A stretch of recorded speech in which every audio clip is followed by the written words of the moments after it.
This is why I train in martial arts. This email I got, I was emailing one of my instructors about a question I had, and I'm not going to go into too many details because I don't want to get into all. Once I say what we're talking about, here come the trolls. Here come the trolls. But this doesn't just apply to the thing I don't want the trolls to come raining about. I was asking about a particular type of technique and why he doesn't like to use that technique for self-defense.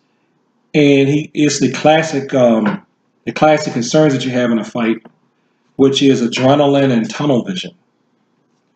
Adrenaline and tunnel vision. Adrenaline can cut and stiffen your emotions so that I'm just going to wave my hand up and down. Under adrenaline, I may think I'm lifting my hand this high and putting it down, but I might only be doing it this high. You see what I'm saying? I could think I'm doing this, but I'm really doing this. And one adrenaline approach is to overtrain so that you go way up here and down, so that when adrenaline comes, you come here.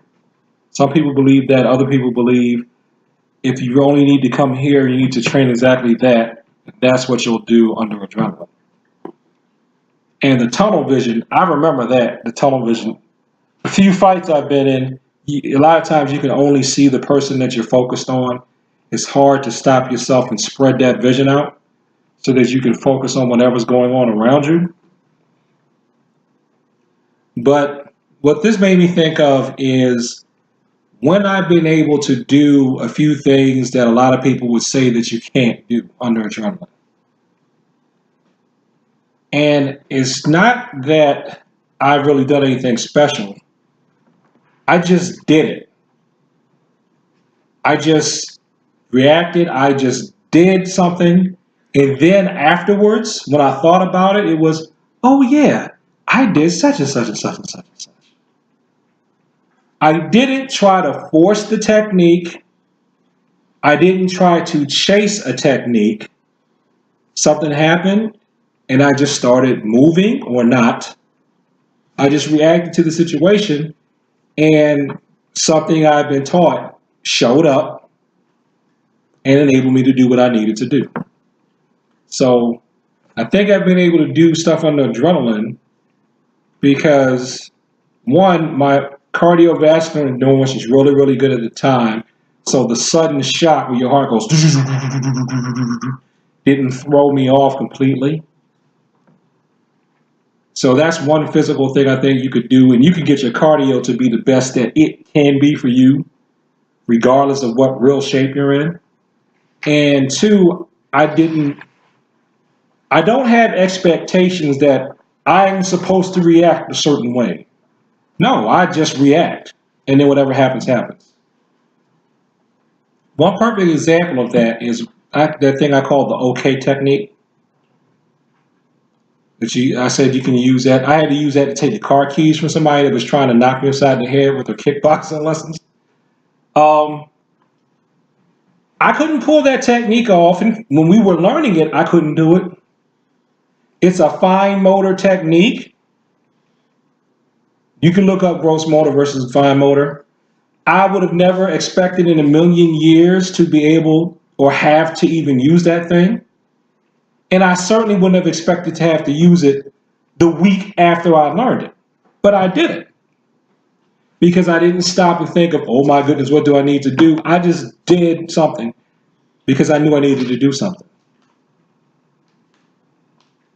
So I'm thinking that's probably why people can do different martial arts techniques. Some of us can, some of us can't. It's because we just do it. So I guess my takeaway is this is the approach I like to do. So far, it's worked for me.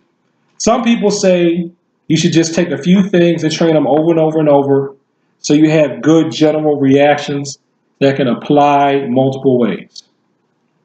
And I think that's fine, and that's probably good for most people. But if you're going to be one of us martial arts nerds that's going to be in this for the long term, just learn stuff. This is what I do. I just learn what I can learn. If something catches my interest, I try to learn it. And then that's it. I learn it. And I don't fret about it. It's stuff I don't think I'm going to end up ever using.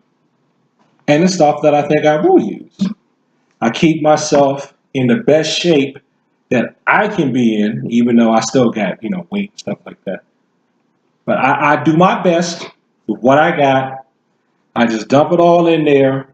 And I don't have expectations as to how I'm supposed to react. I guess that's the main thing. I don't have these hard, fast rules that says like, oh, because I know Taekwondo, I must kick. Because I know Judo, I must throw people. Because I've taken boxing, I must punch. Because I've studied some Kyushu, I must use a pressure point. No, I just do what I got to do. You know what? Sometimes I've just been able to stop stuff and handle stuff just by looking at the person. If I feel something weird, I turn around and look. Sometimes they'll back off because they weren't expecting somebody to even notice that they were there. So I guess you could say just let go of your expectations and just do what you need to do. So, but if you want to read up on something after this, read up on like adrenaline stress responses and handling tunnel vision. Because those are two things, those are super real. And see, that's something, just like in this email I read from one of my teachers, right there, that's something you just got to learn how to deal with. And there are many different ways to learn how to deal with it. One way I think you can learn how to deal with it is putting yourself near that type of stress so you can handle it coming at you in small doses, I guess, to inoculate you. Call 301-894-6616. You want to find out more? Go to cecilryu.org, cecilryu.org. Peace.